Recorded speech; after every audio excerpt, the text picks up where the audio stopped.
Hello everyone, welcome to my another blog.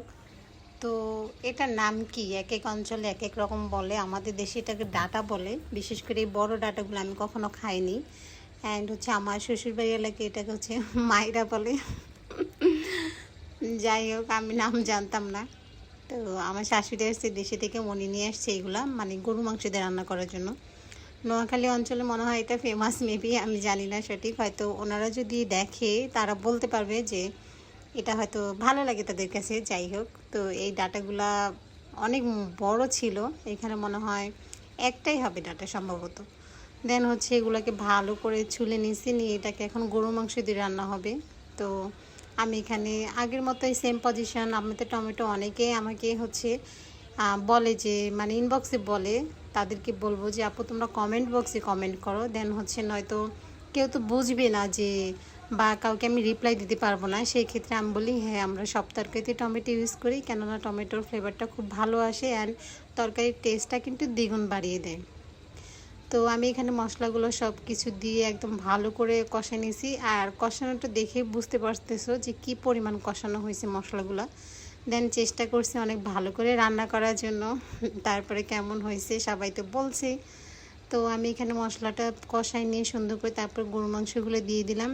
এগুলোকে আমি অনেক সময় ধৈর্য নিয়ে একদম কষাই ফেলছি, কেননা এখানে হাড় ছিল, প্লাস হচ্ছে আমাদের ফ্যামিলিতে যারা থাকে বা যারা খাইছে, বিশেষ করে আমার ননদ, আমার শাশুড়ি, আমার হাজবেন্ড, সবাই একটু নরম পছন্দ করে। সেই ক্ষেত্রে নরম করতে গিয়ে আমার হচ্ছে অনেক সময় লাগছে এগুলো কষাইতে। তো অনেক ধৈর্য নিয়ে এগুলো কষাইছি, কষানোর শেষের দিকে, প্লাস মনে হয় একটু আগে আর কি। এই যে কষানোটা একদম শেষ, একদম তেল উপরে উঠে চলে আসছে। দেন হচ্ছে এই পর্যায়ে আমি এই ডাটা আর আলুগুলো দিয়ে দিছি, কেননা ডাটা সিদ্ধ হতে বেশি সময় লাগে না। তো আমি মাংসটা সিদ্ধ হওয়ার পরে আমি ডাটা আর আলুটা দিয়ে দিছি। এই যে মেয়ে মানুষ যেখানে থাকবে চুল তো সেখানে থাকবে। আমি এত সুন্দর করে রাখার পরে এখানে একটা চুল পড়ছে, এটা উঠায় ফালাই দিলাম। আর চাইলে এটা স্কিপ করতে পারতাম, তাই না, আমি ভাবলাম যে না থাক, স্কিপ করার কোনো দরকার নেই, কারণ এটা সব সংসারেই এমন হয়। তো এটাকে আমি ভালো করে একদম মিক্স করে নিয়ে এটাকেও দেন হচ্ছে অনেক সময় ধরে কষাই নিয়েছি, যেহেতু এখানে ডাটা আলু তো অলরেডি সিদ্ধ হয়ে যাবে। তো এই যে দেখো, আমি এত সুন্দর করে সিদ্ধ করার পরে কিন্তু একটু ঝোল দিছি। তো ঝোলটা আমি দেখাতে পারি নাই, আসলে মনে ছিল না ভিডিওটা ক্লিপ নিতে।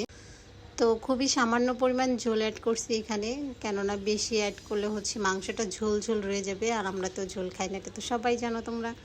তো এই তো একদম ভুনা করে ফেলছি। আসলে তরকারিটা অনেক মজা হয়েছে, বাট দুঃখজনক একটাই, সেটা তো শেয়ার করলাম না, সেটা স্কিপ থাক। তো রেসিপিটা ভালো লাগলে সবাই লাইক অ্যান্ড কমেন্ট করবে, শেয়ার করবে, বেশি বেশি ফলো দিবে। সবাইকে অনেক অনেক ধন্যবাদ ভিডিওটি দেখার জন্য।